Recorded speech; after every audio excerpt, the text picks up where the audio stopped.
I went after the type of shoe brush that like Kirby Allison used. It was like he had this huge, husky, burly shoe brush, and it was just like, oh, this is what cobblers use, and this is what he uses. And as somebody who learned how to care for shoes through the internet, through YouTube, that would be awful if that's how I like learned how to care for a shoe for the first time. What's up, guys? This is the second episode of the ShellCast. Should we call it the ShellCast? I don't know. If you have any better names, let me know in the comments here. This is also going to hopefully be on like Apple Podcasts and all those other podcast channels, so I can say like wherever you get your podcast, you can listen to this. But for now, it's definitely on YouTube. Hopefully Apple Podcasts next. I'm going to talk about a few different topics. I just got finished actually making a video about shoe care brushes. I'll give you a shot of the desk here in a second if you're watching on YouTube, but I've got a lot of brushes on the desk, and this is not even like all of my shoe care brushes. Now, I don't use all of them, and for those that are just listening, I've got like 11 brushes, and I've got like 10 more kind of in the husky drawer over here. I've just kind of like accumulated them. It's almost like and I'm getting off topic, but a shoe care brush journey for me is almost like a kind of evolution of like, I went after the type of shoe brush that like Kirby Allison used. And that's 100% the truth. It was like he had this huge, husky, burly shoe brush, and it was just like, oh, this is what cobblers use, and this is what he uses, and gotta use what he uses. So no, I don't want the small, I don't want the medium, I need the cobbler size. That thing is, nothing against the quality of that brush. It's just nobody needs a brush that size. Even a cobbler, I'm not sure why they would want to do that unless they're trying to like build up their like biceps or something, because that is like it's a cumbersome brush to use all the time. If you guys are interested in that brush video, I'll link it over here if it's already published by the time that this podcast comes out. Otherwise, if it's not, then just go over to the channel in a couple of days and it'll be there. Tonight, I'm going to talk about the upcoming trunk show in New York City in October. I want to interrupt real quick. I was watching two videos today, or I was actually listening to them while I was doing yard work, which is usually when I kind of like catch up on some videos for the week.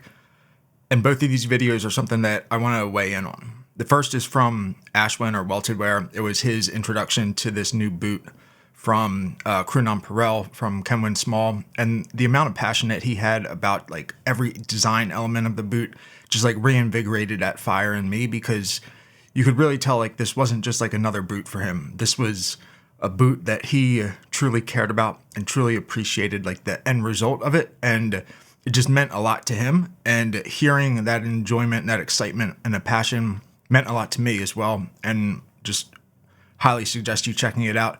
Even if that boot may not be your thing, I can assure you that you'll really enjoy listening to Ashwin tell you the story about why it is he picked every detail that he did. The other video is from Stridewise about the Indy boot. Yep.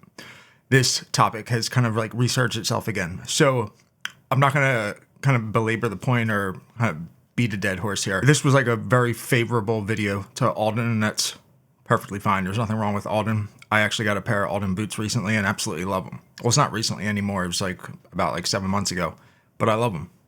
They are what they are. His point was even more so that like some of the other elements of Alden boots like outweigh the fiberboard, the leather board, and like all that kind of stuff is actually a positive. It's not that like they're bad, like they're not, they're good boots. The perception is that when you buy a pair of Alden boots, you're getting like handmade boots, which obviously we all know is not the case.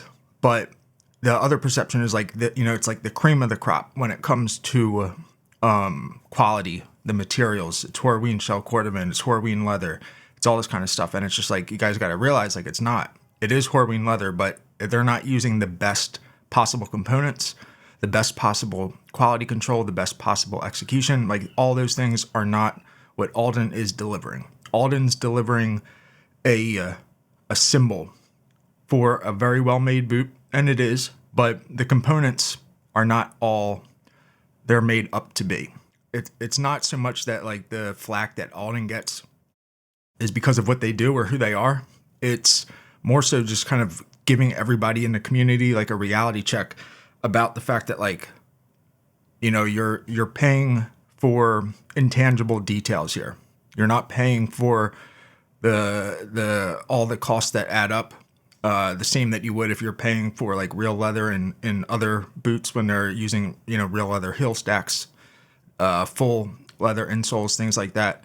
Here you're paying for the intangibles of the heritage, the Indy, kind of like true Indy call sign, all that kind of stuff. So it's just like, you have to realize that like part of what you're getting are the status symbols, the intangibles, the things that other boot makers cannot deliver. So if this is exactly what you want and it's an Indy, then the only place you can get it is from Alden, and maybe then it's worth the price.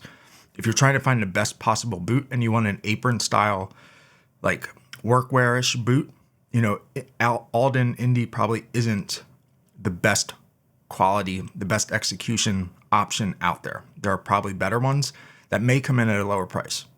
Just understand what it is that you're looking for, understand what aspects are important, and make sure that you're getting the most value for your money based on what it is that you value. Let's get back on with some of the other like industry type news that I wanted to chat about. We're going to look at the World Championships of Shoemaking, the blog special that Jesper did over at Shoegazing blog. And then I'm going to talk about some upcoming news, actually, that impacts me and the World Championships of Shoemaking. Or actually, it doesn't impact them. It's just me in relation to the Super Trunk Show in New York City. I'm also going to give a shoe care tip here in a little bit. Not really going to do a demonstration. For those that see the video, I'm not going to do a demonstration. So if that's what you were hoping for, breaking news, no demonstration. I want to also talk about two shoemakers that are really on my radar. They're both out of Vietnam, if that's any type of hint. But besides that commonality, they also share a lot of very interesting characteristics about their shoemaking, the price to value ratio that they offer, and just like the type of shoe and the type of like the vision behind their shoemaking and why they started a brand, and that's really interesting to me. I'm going to finish up with my weekly rant as always, and I don't even want to get into the topic right now, so you'll have to stick around if you want to find out what that is, because I could rant for hours about that. All right, so let's get started, and we'll look at the Shoegazing blog here. I want to look at the World Championship of Shoemaking article that Jesper did, and what this is this is the 4th edition, but since they've started doing the Super Trunk Show every year at that Super Trunk Show, they go ahead and set like a theme so that they kind of outline like, all right, everyone's going to make a long wing bloacher, everyone's going to make an Oxford, everyone has to make a tan plain toe derby, whatever the case may be. This year is the 4th edition of that World Championship of Shoemaking, and the theme is a black Balmoral boot. Pretty interesting theme, and I have to say, like, this edition is pretty much like from what I've seen, the most realistic shoes of all of the World Championship of Shoemaking editions that have been out there. Usually these become like very artistic shoes, and that's where it kind of loses me, but these look pretty viable as far as like being a realistic shoe that someone could wear. A lot of them have a vintage inspiration to them, and I kind of dig that. The way that this works is they go ahead and they put those shoes on display for the judges, or what Jesper refers to as the jury in this case. And those individuals are able to review the shoes like in private, anonymously apparently. And they go ahead and kind of vote and pick who the winners are. First place gets a prize of £3,000. The second is £2,000, and third is £1,000.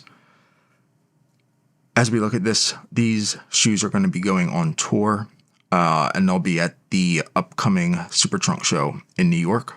I'm really excited. If you guys are also excited on the tour, I'll put the tour dates out there. I heard that Justin and Kirby are starting a band, and they're going to be opening up for the shoes, for the boots here in this case. And then Jesper will be guarding backstage if you wanted to go ahead and visit the shoes after the show. Hopefully everybody realizes that was a joke. Let's go ahead and I'm going to take a look at the actual boots here. A lot of the pictures, apparently Jesper took like 60 some hours, collating or going through like all of these pictures and kind of putting together this write-up. Ultimately, the criteria for this, and I'll put the link to this article in the show notes and in the description of this blog, but the criteria were set out. It's a black Balmoral lace-up boot, closed lacing with a broked or punch cap toe. 3 to 5 separate leather pieces must be included in the pattern, excluding the tongue, only broguing, punching along the toe cap. It's one left shoe that's made for the contest, UK 8, maximum 2 width sizes up or down from the standard width.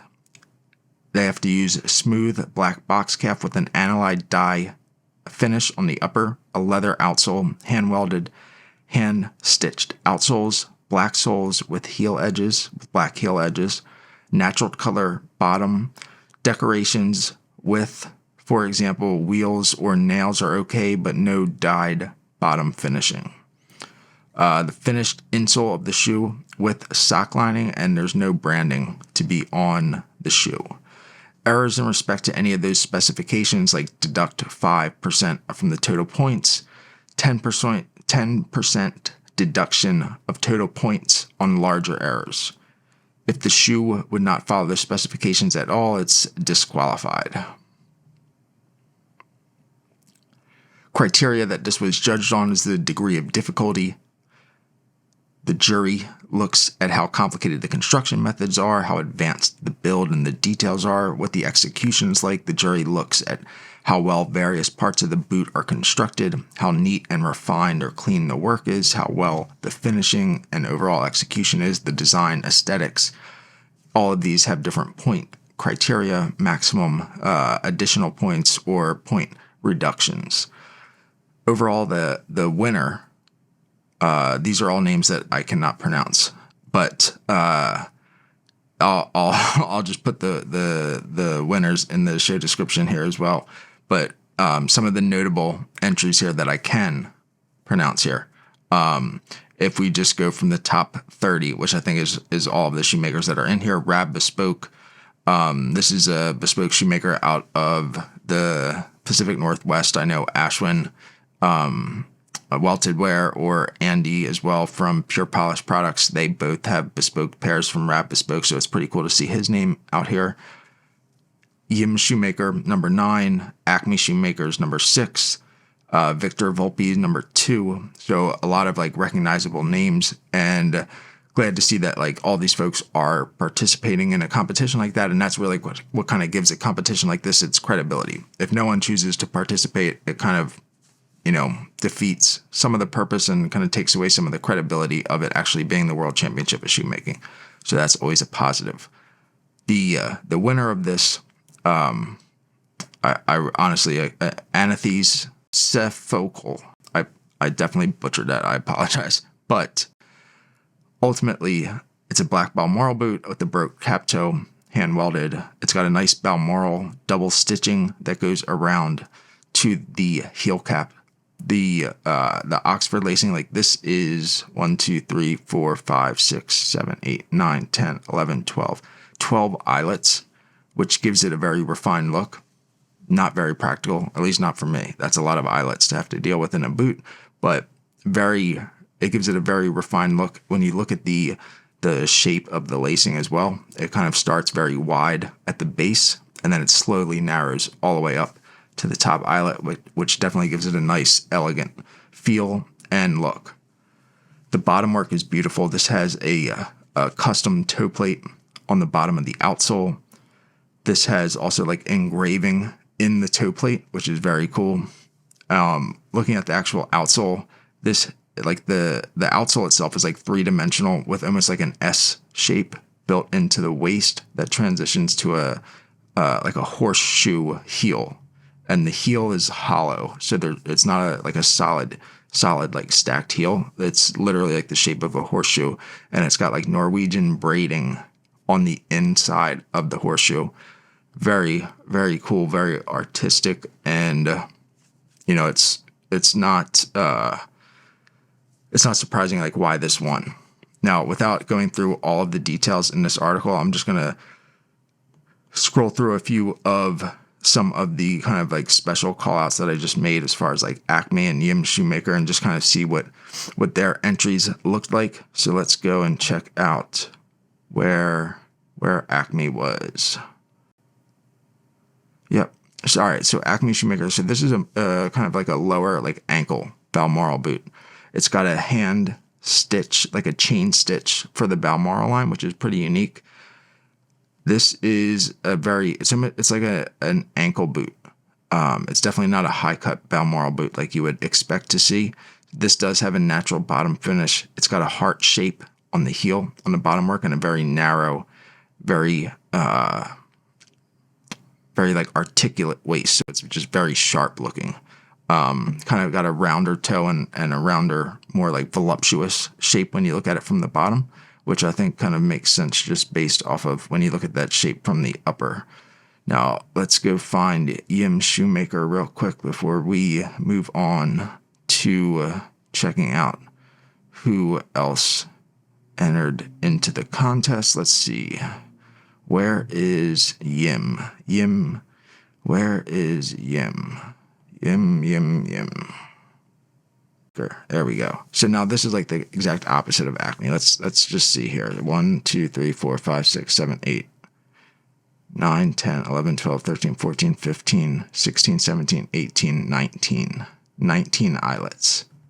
So like this is, yeah, and he's got almost like a swan neck detail going around the lacing face, the facing of the shoe.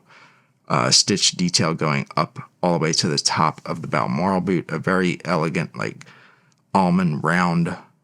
It's not a chisel toe, but it has a very, it's got a very defined, like sweeping shape to it. Very reminiscent of what you see in Yim Shoemaker's toe shapes. Very cool. His bottom work is almost the opposite of the other two, so it is a solid heel. Very small heel. The waist transitions all the way back with a very, it's a beveled but extremely narrow waist. Natural finish as well. And closed channel, just, it's very clean. Very, very regal in its shape and look. So yeah, so you can check the link out if you want to see some more of the results. It kind of even shows some behind the scenes of some of these shoemaking details, and it's just a very cool. It's a cool experience if you want to see how some of those things are made. So I got some news for the upcoming New York City Trunk Show, and that news is basically like I'm planning to be there, and I'm planning on partnering with one of these handmade bespoke shoemakers from China, and I'll be running their booth there. I'll wait until I have more details and specifics to share about that, but hopefully for those that are planning to go there as well, we'll get a chance to meet in person, and really excited to partner with one of these shoemakers that I've really gotten to know over the years, and have a chance to meet all of you and others in person, as well as represent that shoemaker, which is pretty cool. Let's get on with the weekly tip. Now, with shoe care, my method, or my when it comes to shoe care, my methodology is keeping it simple, trying to do the least possible to get the best result. They make all kinds of products for cleaning, anything from like Reno mat to acetone, alcohol, you name it. There's a product out there to be more abrasive, less abrasive, all that kind of stuff. The truth of the matter is you don't need anything that exaggerated, that abrasive to actually care for your shoes. You can use something as simple as a shoe cream, so like a cream polish, to actually clean your shoe. All that you really need is something that has solvent in it, something that has some moisture in it as well, so that you can continue to kind of go over and clean off the surface, and then a nice like plush cotton cloth. When you do that, you're going to use the solvents that are in the cream polish already, and it's going to remove any old polish, any old waxes, and you're still going to be able to get that clean down to the base of the leather. Excuse me. The reason I bring this up is because more often than not, this is how I'm cleaning my shoes. It serves like multiple purposes. It's a gentle cleaner. Whether it adds pigment or not, I don't really care. That's not the purpose of me cleaning the shoe, but maybe it does, maybe it doesn't. The reason that I do enjoy doing this is that whenever you use one of these cleaning products, you have to be very like intentful, and you have to be very cautious not to overdo it. when you use a product like this that has elements and ingredients in it that allow you to clean it, you can be a little more, you can kind of go over it and not be as concerned that you're going to overdo it. You're still going to be able to get all the waxes off. You're going to need a little bit of elbow grease. You're going to need a cotton cloth so that you can have something that's plush that'll grab that residual polish and that residual wax that's remained on the surface of the leather, and it'll do a fantastic job. Is this the most comprehensive way of cleaning your shoe? No, but is it a method that's going to result in you removing the finish, or is it going to result in you like oversaturating the shoe? No, it's really kind of like the foolproof way of accomplishing your goal of cleaning it, while also not having to worry about ruining the leather or having to, dye the leather because you've unevenly pulled off different layers of finish throughout the entire upper. So what I would definitely suggest is whatever cream polish you're planning to use to actually like polish your shoes, just use that same cream polish and a cotton cloth and go over and clean the shoe first. And then that way you're all set to go. Two shoemakers that are really on my radar recently, I mentioned this earlier, they are both from Vietnam. So this is Ichigo Ichae, Lee Trung, as well as Fugishin, specifically Fugishin and a partnership that they have with a new brand out of Dallas, Texas, which is called Tread Heavily Shoes. For those of you that are watching the video version of this, I've got a pair of boots from Tread Heavily. This is my first pair of stitched down boots, and this is made in partnership between Tread Heavily and Fugishin. I've got an unboxing and kind of an initial spotlight of the brand coming up soon. I had the chance to meet and talk with the owner and the founder of this brand via Zoom, a couple of times between when he had first reached out to me and when I received these. And, ultimately there's so many brands coming out like every other day. It seems like they all kind of do the same thing. After I talked to him, I could really tell that there was something else that was behind it.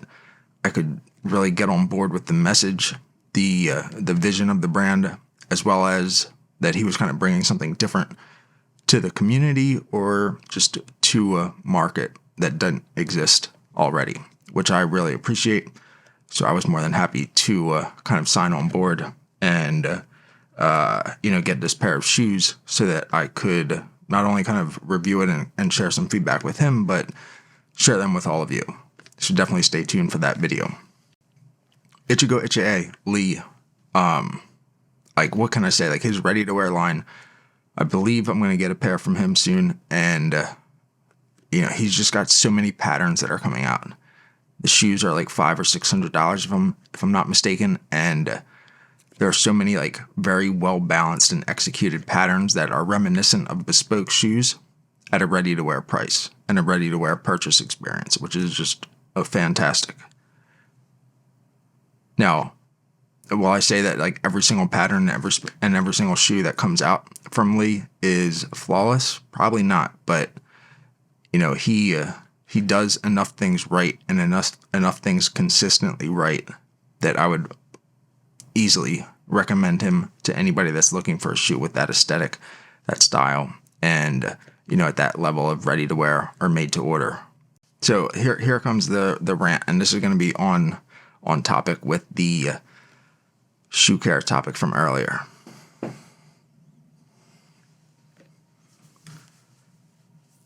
All right, so I don't want to call anybody out by name, and that's not the goal here at all. But we've got to,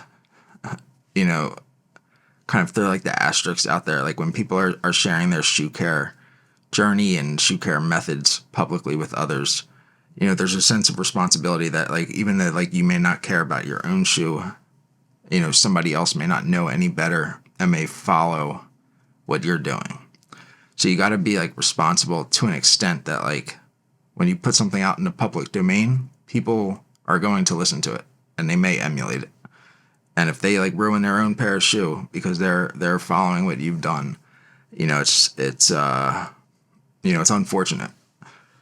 So you gotta be mindful of stuff like that when doing shoe care. What I would suggest is like kind of just follow the basics. Like don't overthink it. Don't overdo it by having like just endless like jars of polish, cleaners, brushes, like daubers, all that kind of stuff. It's really simple. You need like a cleaner and a conditioner. Should be a solvent based cleaner. Should be a water and solvent based conditioner. Cream polish. You can use pigment and cream polish. You don't really have to. And you want a wax polish. All of those could be neutral. You really don't need pigments. And ultimately, like when you're doing this, you have to do it in a way that like makes sense. Very rarely do you need to do like every single step. Every once in a while, throw some cream polish or a conditioner on there, buff it, put some wax on the toe and the heel to protect it, and you're on your way. You don't need a high shine all the time. If you want it though, great, do it. But the practice, recently of just like getting shoes to like beat them into the ground for a contest, or just kind of like experimenting with some unnecessary cleaners and using dirty brushes to do it and all this, like it's fine. You can do whatever you guys want, but when you're going to do it and publish it for others to consume and I guess learn from, you have to be kind of mindful that not everyone watching knows as much as you do already. There are people out there that don't know that. And when that happens, they're going to look at it and be like, oh, it's okay to take like, gobs and gobs of like cream polish and put it on the leather because that's what, I saw online. Or it's okay to use a leather stripper and put it on my shoe. And if it doesn't work out, I'll just throw dye on it 5 minutes later. These things are, I'm not going to fault anybody for doing what they want to their shoes. But when you're putting these like practices out there that are kind of careless for others to consume, someone's going to follow it. When they follow it, they're going to mess up their shoe and they're not going to be happy. I just don't see where anybody wins from that situation. If you want to do that privately, you want to do that publicly, whatever. Make it like explicitly clear that like this is not the proper way to care for the shoe. Because, it's just, it seems like, it doesn't seem like a victimless crime. It seems like not really a crime, but it has the potential for a victim of a non-crime, if that makes any sense. It just doesn't make sense to me to kind of put reckless stuff out there like that when people that know how to care for the shoes are going to kind of look at it and just be like, oh, that's kind of crazy. Why would anybody do that? People that don't know how to care for shoes are going to look at it and be like, oh, wow, that's an interesting technique. That seems a lot easier than being mindful of how much polish or how much conditioner I put on it. Let's just fly away at it. And if I mess up, I can just immediately fix it. I don't have to wait for the leather to dry or wait to seek advice from somebody that knows what they're doing. And it just, as somebody who learned how to care for shoes through the internet, through YouTube, that would be awful if that's how I like learned how to care for a shoe for the first time. Maybe that's why, it resonates with me as like, I know like I could have been in the position of that newbie that's looking at that video and like, you know what, I'm going to follow that. And then realize that, holy shit, I just ruined my first nice pair of shoes. It just doesn't make sense. I get everyone's got to kind of be responsible for their own actions. And if somebody does the wrong thing, that's on them. But it's also on the person that's kind of putting the wrong thing out there in the public domain. Let me know what you think about that topic. I know some people are probably going to have some hurt feelings about it. Maybe somebody's going to feel like I'm talking about them, and maybe I am, maybe I'm not. But ultimately, whether it's a written, publication, a video, another podcast, if you're going to be talking about a topic, you're going to be sharing guidance, demonstrations, tutorials, you should be responsible enough to do it in a way that you're not going to be misinforming or just giving bad advice to people that don't know any better. The people that know better are going to look at it. Probably they're like smirk it off and just kind of like laugh as like, wow, that was kind of dumb. But the person that doesn't know any better is going to take it seriously and they're going to mimic what, you've just done if you're one of those people that have been doing it. I'll leave it there, but curious to hear what you guys think about all these topics. Hopefully I'll see and meet some of you guys at the upcoming New York City Super Trunk Show, October 14th, I believe. Stay tuned. I got the side-by-side comparison of Yearn Shoemaker, Acme Shoemaker, and Blazing Wonders. Also got the video of Tread Heavily shoes from, a new venture with Fugishin coming out soon. And then the video I mentioned earlier about shoe care brushes. I'll link those up here if any of them have been published by the time I publish this podcast. And appreciate you guys that have made it this far. Please leave a comment about what you enjoyed about this. Anything you'd like to hear or any questions you'd like addressed in next week's podcast. And I appreciate your support as always. Hope you guys have a great week, and I'll see you soon.